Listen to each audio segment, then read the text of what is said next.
राधे राधे, जय श्री कृष्ण। आप सभी को आने वाले नव वर्ष 2024 की बहुत बहुत शुभकामनाएं। ऐसे तो हमारा जो नव वर्ष है वो तो चैत्र प्रतिपदा को ही मनाया जाता है, जो कि आम तौर पर अप्रैल के महीने में पड़ता है। पर हम यहाँ पर मेदिनी ज्योतिष के द्वारा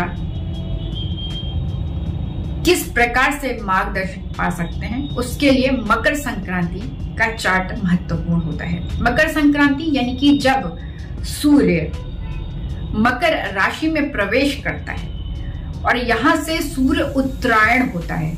यहाँ से हमारे जो वैदिक धर्म में और सनातन धर्म में शुभ कार्य शुरू किए जाते हैं, तो इसलिए एक बहुत महत्वपूर्ण तिथि मानी जाती है, महत्वपूर्ण स्थान है मकर संक्रांति का। और इसका जो चार्ट बनता है, जो कुंडली बनती है, वो महत्वपूर्ण चार्ट में से मेदिनी ज्योतिष की आती है और इससे पूरे वर्ष का आकलन किया जाता है और लगभग 3-4 महीने के तो मोटी तौर पे देखे ही जाते हैं मकर संक्रांति के द्वारा। और इसके साथ जो सपोर्टिव चार्ट्स जो होते हैं उसमें से अमावस्या और पूर्णिमा का चार्ट भी होता है, जिसको भी हम पैरेलल लेकर चलते हैं सामान्य तौर पर। अब यहाँ पर मैं मकर संक्रांति का चार्ट लेकर के आई हूँ और मकर संक्रांति जो है वो 15 तारीख को 2024 में रात्रि काल में 2:43 पर घटित हो रही है। अब यानी कि 14 तारीख की रात्रि में यह घटना घट रही है।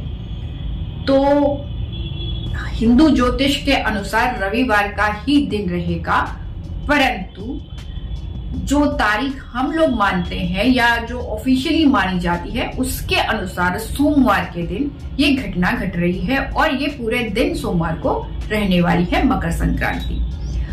अब मकर संक्रांति के जो मैथमेटिकल कैलकुलेशन है, यानी कि जो गणितीय जो बिंदु हैं, वो थोड़े से मैं आपको पहले शेयर कर दूं। एक तो पहली बात ये कि जो मकर संक्रांति है वो उस दिन चतुर्थी तिथि पड़ रही है और चंद्रमा कुंभ राशि में है, शतभिषा नक्षत्र में है और वैरियाना योग बना हुआ है, जो सूर्य और चंद्रमा के योग मिलकर बनता है। इसके अलावा वायु प्रधान है तत्व और मेष जो इसका वर्ग है और अश्व योनि में है और जो इसका गुण है वो राक्षस है। तो ये मोटी तौर पर जो मैथमेटिकल कैलकुलेशन थी वो मैंने आपको पॉइंट्स जो थे वो मैंने आपको डिस्कस कर दिया। अगर आपको इस पर चर्चा करनी है तो आप इस पर देख सकते हैं। अब मैं शास्त्रीय आधार पर क्या क्या चीजें इससे रिलेटेड दी गई हैं वो थोड़ी सी मैं आपको शेयर कर देती हूँ। यहाँ पर दिया गया है कि भद्रबाहु संहिता के अनुसार जब सूर्य किसी भी संक्रांति के समय संक्रांति का समय हो और सूर्य एक राशि से दूसरी राशि में प्रवेश कर रहा हो, उस समय यदि चंद्रमा कुंभ राशि में होता है तो धन धान्य से के लिए अशुभ माना जाता है, वह संक्रांति। नंबर दूसरा पॉइंट, जब संक्रांति के समय सूर्य पीड़ा में हो, क्रूर ग्रहों के साथ में हो, पूर्व ग्रहों से दृष्ट हो या फिर क्रूर ग्रहों से विद हो, यानी कि एक आसपास जो उसके क्रूर ग्रह इकट्ठे हों, तो ऐसी कंडीशन पर भी, ऐसी सिचुएशन में या ऐसी परिस्थिति में भी जो संक्रांति होती है वह अशुभ संक्रांति मानी जाती है। उसका वर्षा उसके अनुकूल नहीं होती और इसके अलावा धन धान्य से संबंधित समस्याओं का भी सामना करना पड़ता है। ये तो होगा शास्त्रीय आधार। अब मैं कुंडली को आपके साथ डिस्कस करती हूँ और स्टेप बाय स्टेप आपको बताती जाऊंगी कि क्या क्या संभावनाएं यह चार्ट प्रकट कर रहा है और हमें किन किन चीजों की सावधानी रखनी चाहिए। तो सबसे पहले देखते हैं, तो यहाँ पे तुला लगन उदय हो रहा है। तुला लगन हमारे जो भारतवर्ष की कुंडली का छठा भाव है, तो छठा भाव लगन में उदय हो रहा है, पहला पॉइंट।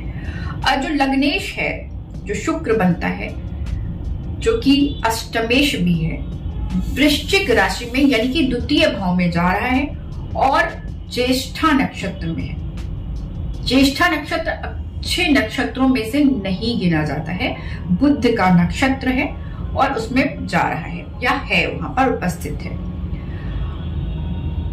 अब धीरे धीरे आपको स्वयं क्लियर हो जाएगी कि कुंडली किस डायरेक्शन में किस जगह जा रही है। अब हम आते हैं द्वितीय भाव पर। द्वितीय भाव का जो स्वामी है वो हो जाता है मंगल, जो कि तृतीय भाव में बैठा हुआ है। बुध जो कि नैसर्गिक बीमारी का कारक होता है, उसके साथ में स्थित है, जो कि यहाँ पर नवमेश और द्वादशेश है स्थित है। यही नहीं, यही मंगल गुरु जो कि इस लगन के लिए अशुभ है, जो कि तृतीय और छठे भाव का स्वामी हो जाता है, उसके साथ स्थान परिवर्तन में है। यानी कि जो मंगल है वो धनु राशि में है और जो धनु राशि का जो स्वामी है गुरु, वो मेष राशि में मंगल की राशि में स्थित है। तो यहां से वह रोग के साथ संबंध बनाता हुआ क्लियरली दिखाई दे रहा है। अब हम आते हैं फोर्थ स्टेप पे। तो यहाँ पर जो सूर्य है, जो संक्रांति के समय चतुर्थ भाव में जा रहा है, जो कि एकादशेश होकर के जा रहा है और वह पाप कर्तरी में है। तो यानी कि यहाँ पर चतुर्थ भाव, सूर्य और एकादशेश, ये तीनों पाप कर्तरी में है। पाप कर्तरी यानी कि सूर्य के एक राशि आगे और एक राशि पीछे पाप ग्रह उपस्थित हैं। इसमें से शनि और मंगल दो पाप ग्रह हैं और बुध और चंद्रमा पाप ग्रहों के साथ मिलकर पापी बन जाते हैं। तो इस तरह से यह पाप कर्तरी में चला गया है। तो यहाँ पर अशुभ के संकेत फिर दिख रहे हैं। फिर हम आगे जब बढ़ते हैं तो यहाँ पर जो शनि है वो योग कारक है, चतुर्थेश और पंचमेश है, पंचम भाव में स्थित है। साथ ही साथ जो दशमेश है, जो कि चंद्रमा है, अपने से अष्टम स्थान पंचम भाव में स्थित है और यह भाव भी पाप कर्तरी में चला गया है। यानी कि एक तरफ सूर्य स्थित है क्रूर ग्रह और एक तरफ राहु स्थित है छठे भाव में। तो इस तरह से देखा जाए तो पंचम भाव, पंचमेश, चंद्रमा और दशमेश यह भी पाप कर्तरी में चले गए हैं। अब हम और आगे बढ़ते हैं तो राहु छठे भाव में स्थित है, मीन राशि में स्थित है, रेवती नक्षत्र में बुध के नक्षत्र में स्थित है और मंगल जो कि इस लगन के लिए मार्केश है उससे दृष्ट है। और जब हम आगे बढ़ते हैं सप्तम भाव में तो वहां पर षष्ठे से स्थित है गुरु और उसने लगन से संबंध बनाकर रखा हुआ है। तो इस प्रकार से आप सीधी सीधी तौर पर जो इंडिकेशन जा रहा है वो किसी बड़ी बीमारी के संकेत को दिखा रहा है, प्रोन बना रहा है, बीमारी से रिलेटेड, डिजीज से रिलेटेड प्रोन चार्ट बन रहा है। यहाँ पर मैं फिर बताना चाहूंगी कि कोविड-19 2020 में आया एक बार और दोबारा आया 2021 में। तो यहाँ पर जो संभावना है वो 2020 की संभावना को रिपीट कर रहा है। कोविड-19 का जो नया वेरिएंट आया है वो खतरनाक हो सकता है, उसके बहुत सारे दुष्परिणाम हो सकते हैं, इसलिए आप लोगों को सावधानी बरतनी चाहिए। पहला पॉइंट। नंबर दूसरा पॉइंट यहाँ पर आ रहा है कि लॉकडाउन की संभावना क्लियरली यह चार्ट दिखा रहा है। तो एक बार फिर से लॉकडाउन के लिए तैयार हो जाए। हालांकि ये चूंकि मकर संक्रांति का चार्ट है इसलिए पूरे साल के लिए ये नहीं माना जाएगा, पर जो 2 महीने हैं जिसमें कि 27 दिसंबर से लेकर के जब कुंभ राशि में सूर्य प्रवेश करेगा यानी कि कुंभ संक्रांति होगी, तब तक तो बहुत अधिक सावधानी की जरूरत है, यानी कि वो 15 फरवरी के आसपास होगा। एक तो ये पॉइंट हो गया। नंबर दूसरी चीज, रोजगार जो है वो जो है उसमें अचानक से ठप होने की संभावना को यह संक्रांति चार्ट क्लियरली दिखा रहा है। दशमेश अष्टम भाव में चला गया अपने से और वो पाप कर्तरी में है। एकादशेश जो है वो भी पाप कर्तरी में है। तो जो विकास दर बड़ी तेजी से स्पीडली चल रही है और एक के बाद एक हम नए कीर्तिमान स्थापित कर रहे हैं, वहां पर ब्रेक लगने की संभावना को यह चार्ट दिखा रहा है। और रोजगार के अचानक से अवसर ठप होंगे तो यानी कि यहाँ पर लोकल वेंडर यानी कि जो स्ट्रीट पर जो होते हैं, जो रोजगार जिनको मिले होते हैं, वो तो तुरंत ठप होंगे ही होंगे। कुछ और रोजगार के अवसर में रुकावट आने की संभावना को यह चार्ट दिखा रहा है। इसके अतिरिक्त यह चार्ट बच्चों से रिलेटेड जो शिक्षा है उसमें भी रुकावट को दिखा रहा है, व्यवधान को दिखा रहा है। साथ में ऑनलाइन शिक्षा को भी यह इंडिकेट कर रहा है कि संभावना उस तरह की भी प्रकट हो रही है।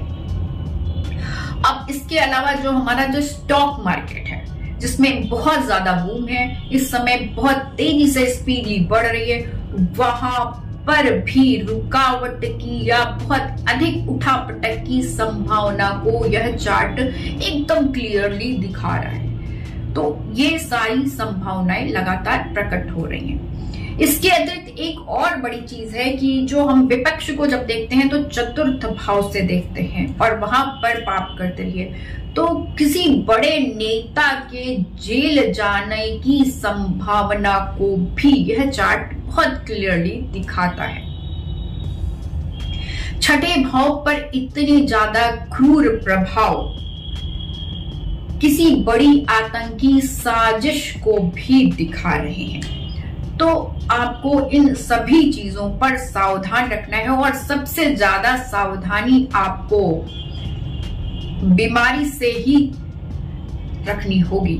इसके अलावा इसके लिए हम जो पहले प्रोटोकॉल फॉलो करते थे, 1 मीटर की दूरी, मास्क है जरूरी, ये आपको लागू रखना है और डिस्टेंस के साथ रखना है, प्रिकॉशन लेके रहना है, घबराना नहीं है, क्योंकि डेथ रेट मुझे इतने अधिक इस चार्ट में दिखाई नहीं दे रहे हैं। तो 2021 तो रिपीट नहीं हो रहा है, पर सावधानी ही सुरक्षा है। इसके लिए जब मैंने ये चार्ट देखा तो मुझे थोड़े से अनहोनी होने की संभावना दिखाई दी, तो फिर मैंने इस पर फिर अमावस्या के चार्ट को और पूर्णिमा के चार्ट पर भी मैंने इस पर रिसर्च किया या शोध किया, तो उस पे भी लगभग सिमिलर या एक जैसी संभावना ही प्रकट होती दिखाई दे रही है।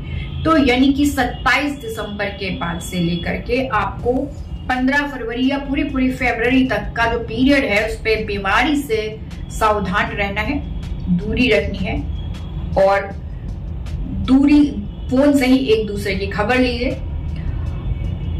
एक अच्छी चीज जो है वो यही दिख रही है कि जो धनु राशि है उसमें 2 शुभ प्रभाव पड़ रहे हैं और सिंह राशि पर भी शुभ प्रभाव है। इसलिए जो एक अच्छी घटना घटेगी वो यही है कि जो हमारे जो राजा राम है उनके प्राण प्रतिष्ठा 22 जनवरी 2024 को होने जा रही है, जो एक तरीके से अद्वितीय घटना है जो कि इस विश्व में घटित होने जा रही है और उसकी आप सभी को बहुत बहुत शुभकामनाएं। और राजा राम के राज्य की तरह हमारा भारतवर्ष में राज्य चले और पूरे पृथ्वी पर राज्य चले, ऐसी कामना के साथ यहाँ पर हम अपने वाणी को विराम देते हैं। राधे राधे, जय श्री कृष्ण।